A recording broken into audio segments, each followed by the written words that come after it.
দেখুন, কালীনগর কলেজ মহাবিদ্যালয়, সেই কলেজে 2009 সালে আয়লা হয়েছিল। আয়লা হওয়ার পরে এখানে কলেজের জল উঠে গিয়েছিল। তারপর থেকে আমরা মুখ্যমন্ত্রীকে বলেছিলাম যে কলেজের একটা নতুন বিল্ডিংয়ের জন্য মুখ্যমন্ত্রী 3 কোটি টাকা এই কলেজকে দিয়েছে এবং পিডব্লিউডি এই টোটাল বিল্ডিংটা করেছে। আজকের সেই বিল্ডিংয়ের শুধু উদ্বোধন হলো, যেখানে প্রান্তিক এলাকার ছেলেমেয়েরা যারা কালীনগর কলেজে পড়াশোনা করতে আসে তাদের আর একটু পঠন পাঠনের সুবিধার জন্য এই বিল্ডিং মুখ্যমন্ত্রী উপহার দিয়েছে।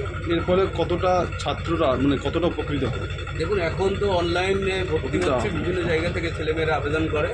তবু এই কলেজে মোটামুটি ছাত্র সংখ্যা ভালো আছে। আগামী দিনে নিশ্চয়ই এই পরিকাঠামো যখন ভালো হবে তখন নিশ্চয়ই আর ছেলেমেয়েরা বেশি ভর্তি হবে। আজ এই নতুন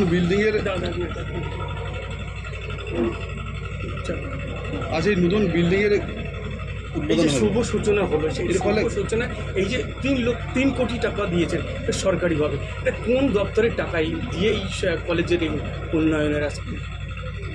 আচ্ছা, এই 3 কোটি অনুদান যেটা আমরা পেয়েছি, এটা মাননীয় বিধায়ক আমাদের সন্দেশখালী শ্রী সুকুমার মাহাতো মহাশয় মাননীয় মুখ্যমন্ত্রীকে জানান, যেন বললেন উনি একটি মিটিংয়ে, এবং তার পরিপ্রেক্ষিতে আমরা পশ্চিমবঙ্গ সরকারের উচ্চশিক্ষা দপ্তর থেকে এই অনুদানটি পাই এবং অত্যন্ত উপকৃত হলাম। কারণ আমাদের যত বড় ক্যাম্পাস দেখছেন, 14.54 মানে 14.54 একরের এই ক্যাম্পাসে খুব ছড়িয়ে আছে বিল্ডিং। তাতে আমাদের স্টুডেন্ট সংখ্যা আগের থেকে তো অনেক বেড়েছে, কিন্তু এইবার ওই এনইপি সিস্টেম আমরা সব কলেজেই দেখি, একটুখানি বোধহয় কম, আবার বেড়েও যাবে। কারণ স্কিলের উপরে বা ভোকেশনাল ট্রেনিংয়ের উপরে স্টুডেন্টরা জোর দিচ্ছে আজকাল সব কলেজে। যাই হোক, এই বাড়িটি পেয়ে আমরা প্রচণ্ডভাবে উপকৃত হলাম। কারণ আমাদের যত বড় জায়গায় হোক না, একটু ক্লাসরুমের প্রয়োজন ছিল, একটু হাত পা ছড়িয়ে অফিস বা স্টাফ রুম, এই যে এটা একটা অ্যানেক্স বিল্ডিং মেন বিল্ডিংয়ের সঙ্গে আমাদের সত্যি খুব প্রয়োজন ছিল এবং সেই প্রয়োজনটা মিটেছে। সকলকে ধন্যবাদ জানাই কালীনগর মহাবিদ্যালয়। আগামী দিনে কি সাবজেক্ট বাড়ানো হবে কালীনগর কলেজে? সাবজেক্ট বাড়ানোর সেটারও একটা ইচ্ছে আছে। আমরা যেমন এই স্যার যখন প্রেসিডেন্ট, তখন আমরা ফিজিক্যাল এডুকেশন এই সাবজেক্টটা এই প্রথম এই কলেজে আসে। কারণ আমরা জানতাম যে গ্রামাঞ্চলের ছেলেমেয়েরা বিপিএড করতে যেত বিভিন্ন জায়গায়। এবার এখানে তো একটা অর্থের ব্যাপার চিরকালই আছে, এটা তো নতুন কিছু নয় যে সবাই আমরা ধনী এখানে, তা হতেই পারে না, কোনো জায়গায় এরকম নয়। তাতে তারা যদি ঘরের কাছে এই সাবজেক্টটি বা তার সঙ্গে যে জিম, সব কিন্তু পশ্চিমবঙ্গ সরকারের অনুদান স্যারের মাধ্যমে। অবশ্যই স্যার না থাকলে আমাদের চিন্তকে এই কলেজকে, তাহলে সেই ক্ষেত্রে ওই জিম রিসেন্টলি আমরা এনসিসি পেয়েছি, এই ব্যাচ থেকেই নতুন শুরু হবে অর্গানাইজ করা।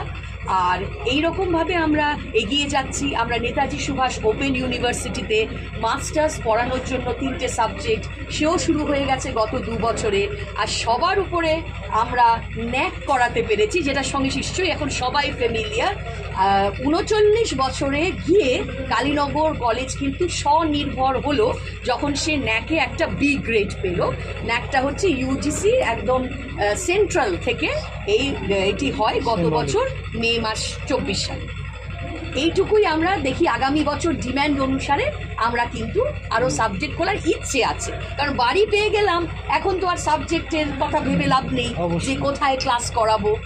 Thank you. আপনি যেটা বক্তব্য রাখছিলেন, নিচেতে শুনছিলাম সুকুমার মাহাতোর নেতৃত্বে উনি যে টাকা আপনাদেরকে এনে দিচ্ছেন বা উনি আপনাদের কলেজের জন্য যে সহযোগিতা করছেন, তার জন্য ওনাকে কি জানাবেন, কি বলবেন? ওনাকে অসংখ্য ধন্যবাদ জানাবো। তারপরে এটাও বলবো যে আমরা তো বাইরে থেকে আসি, আমরা তো এই কনস্টিটিউয়েন্সির লোক নই। আমি এটা চিরকাল বলি, আমি যা বলছি পুরো কালীনগর পরিবার ওই একই কথা বলছে কলেজের, যে আমরা বারবার এইরকম বিধায়ক চাইছি, আর বিধায়ক হওয়া মানেই আমাদের কলেজের গভর্নিং বডির প্রেসিডেন্ট।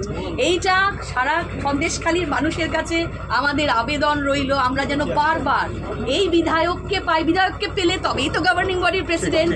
আপনাদের সকলকে আমাদের এই কলেজটার তরফ থেকে বলি যে আপনারা এই মানুষকে আমাদের বারবার, আমরা থাকি বা না থাকি ওটা কোনো ফ্যাক্টর নয়, কিন্তু স্যারকে আমরা যেন বারবার এই কলেজের প্রেসিডেন্ট গভর্নিং বডির মাথায় দেখতে পাই।